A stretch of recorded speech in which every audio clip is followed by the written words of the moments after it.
उत्तर प्रदेश के युवाओं के लिए बड़ी खुशखबरी। अब हर जिले और मंडल में हर महीने वृहद रोजगार मेलों का आयोजन किया जाएगा, जिसमें स्थानीय स्तर पर ही नौकरी के अवसर मिल सकेंगे। सेवा योजना विभाग की इस नई पहल का उद्देश्य पंजीकृत बेरोजगार युवाओं को सीधे कंपनियों से जोड़ना। इसके लिए प्रति जिला 10 लाख रुपए तक का बजट भी तय किया गया। रोजगार संगम पोर्टल को भी मजबूत किया गया है, जहां युवा पंजीकरण कर सीधे आवेदन कर सकेंगे। इस कदम से रोजगार के अवसर बढ़ेंगे और पलायन में कमी होने की उम्मीद। मुख्यमंत्री योगी आदित्यनाथ ने कहा कि उत्तर प्रदेश अब ड्रोन, क्वांटम, ग्रीन हाइड्रोजन और मेटेक जैसे अत्याधुनिक क्षेत्रों में तेजी से आगे बढ़ेगा। उन्होंने innovate in UP scale for the world के विजन के साथ प्रदेश को डीप टेक हब बनाने के निर्देश दिए। IIT कानपुर में रिसर्च और नोएडा में विस्तार मॉडल पर काम होगा। आर्टिफिशियल इंटेलिजेंस, साइबर सुरक्षा और स्टार्टअप इकोसिस्टम को भी मजबूत किया जाएगा। सरकार का लक्ष्य है कि यूपी तकनीकी नवाचार और उद्योग के क्षेत्र में देश का अग्रणी राज्य बने। इंडियन नेशनल कांग्रेस ने उत्तर प्रदेश में SIR के बाद 2 करोड़ से अधिक मतदाता के नाम कटने के मामले में जांच करने का ऐलान किया। लखनऊ में आयोजित कार्यक्रम में सलमान खुर्शीद ने कहा कि प्रदेश में चुनाव अभी दूर है, इसलिए सूची की जांच का समय मिलेगा।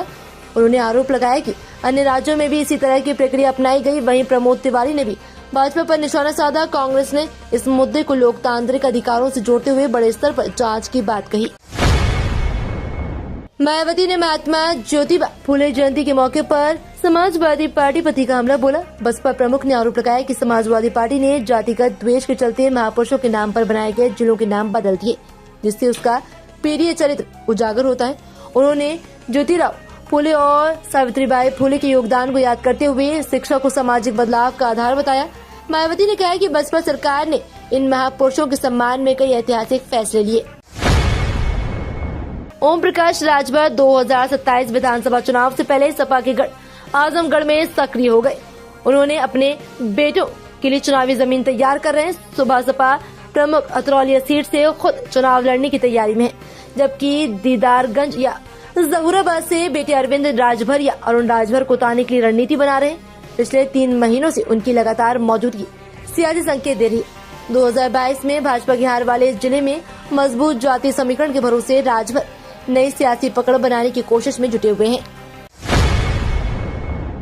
योगी आदित्यनाथ ने लखीमपुर खीरी के मोहम्मदी क्षेत्र के मियापुर गांव का नाम बदलकर रविंद्र नगर करने की घोषणा की। कार्यक्रम के दौरान उन्होंने बंगाली हिंदू विस्थापित परिवारों और थारू समुदाय को भूमि का मालिकाना हक भी सौंपा। मुख्यमंत्री ने तुष्टीकरण की राजनीति पर निशाना साधते हुए कहा कि गांव का नाम अब गुरुदेव रविन्द्रनाथ टैगोर के नाम पर रखा जाएगा। इस मौके पर 817 करोड़ की 314 विकास परियोजनाओं का लोकार्पण और शिलान्यास भी किया गया। डिम्पल यादव ने वृंदावन नाव हादसे पर गहरा दुख जताते हुए सरकार पर सवाल उठाए। वृंदावन में श्री बांके बिहारी मंदिर में दर्शन के बाद उन्होंने कहा कि श्रद्धालुओं की सुरक्षा के पुख्ता इंतजाम न होना बेहद चिंताजनक है। उन्होंने पीड़ित परिवारों के प्रति संवेदना व्यक्त करते हुए नाव में ओवरलोडिंग रोकने और सुरक्षा व्यवस्था मजबूत करने की मांग की। डिम्पल यादव ने कहा कि भविष्य में ऐसी घटनाओं को रोकने के लिए सरकार को ठोस और प्रभावी कदम उठाने चाहिए। उत्तर प्रदेश में 2027 विधानसभा चुनाव से पहले सियासी हलचल तेज हो गई। अखिलेश यादव के समर्थन में उतरी रोहिणी घावरी जल्द ही प्रदेश में सक्रिय होंगी और करीब 200 सभाओं के जरिए नॉन जाटव दलित वोट बैंक को साधने की तैयारी में। उनकी एंट्री से चंद्रशेखर आजाद की राजनीति चुनौती बढ़ सकती है, क्योंकि दोनों का प्रभाव एक ही वर्ग पर माना जाता है।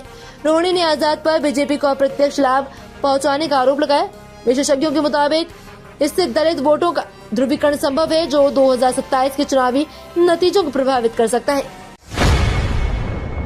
समाजवादी पार्टी अध्यक्ष अखिलेश यादव ने जयपुर दौरे के दौरान भाजपा पर तीखा हमला बोला। उन्होंने आरोप लगाया कि भारतीय जनता पार्टी संवैधानिक संस्थाओं जैसे ईडी और CBI का दुरुपयोग कर विपक्ष को दबाने की कोशिश कर रही है।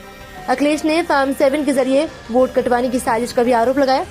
वहीं उनका विवादित बयान भी चर्चा में है, जिसमें उन्होंने कहा कि बीजेपी सरकार आने के बाद लोग तनाव में बियर और नशे का सहारा ले रहे हैं। उन्होंने सरकार पर वादाखिलाफी और जनता को परेशान करने का आरोप लगाया। उत्तर प्रदेश सरकार के मंत्री ओम प्रकाश राजभर ने सपा और कांग्रेस पर तीखा हमला बोला। उन्होंने महिला आरक्षण बिल पर समर्थन करते हुए नरेंद्र मोदी और अमित शाह की सराहना की। राजभर ने विपक्ष पर तंज कसते हुए कहा कि कहना आसान करना कठिन होता है। SIR सूची पर उन्होंने आरोप लगाया कि पहले मृतकों के नाम भी जोड़े जाते थे और अब सपा कांग्रेस चिंतित है। साथ ही उन्होंने मिडिल ईस्ट तनाव पर शांति की अपील की और ममता बनर्जी पर भी निशाना साधा।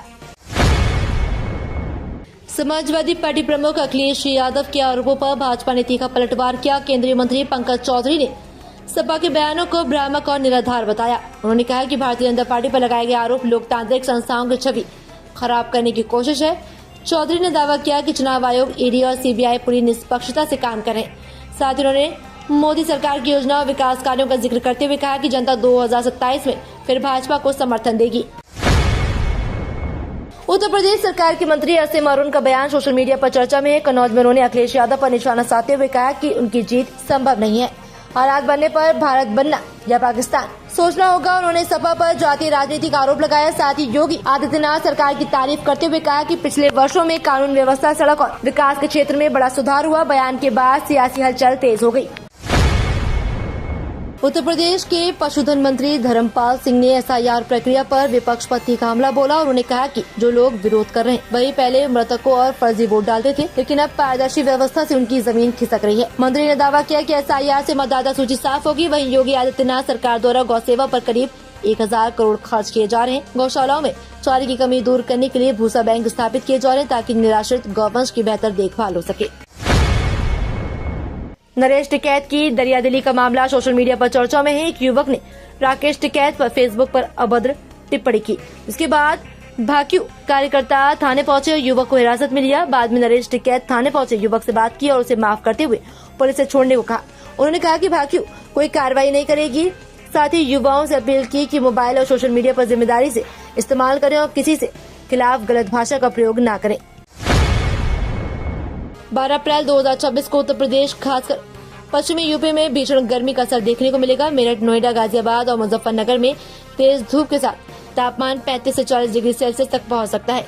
लखनऊ में भी मौसम साफ और शुष्क रहेगा। बारिश की कोई संभावना नहीं। दिन में लू चलने के आसार, जबकि सुबह शाम हल्की हवा से थोड़ी राहत मिल सकती है। मौसम विभाग ने लोगों को धूप से बचने और अधिक पानी पीने की सलाह दी। तो ये थी आज की 15 फटाफट खबरें। अगर आपको वीडियो पसंद आया तो वीडियो को लाइक, शेयर व कमेंट जरूर करें।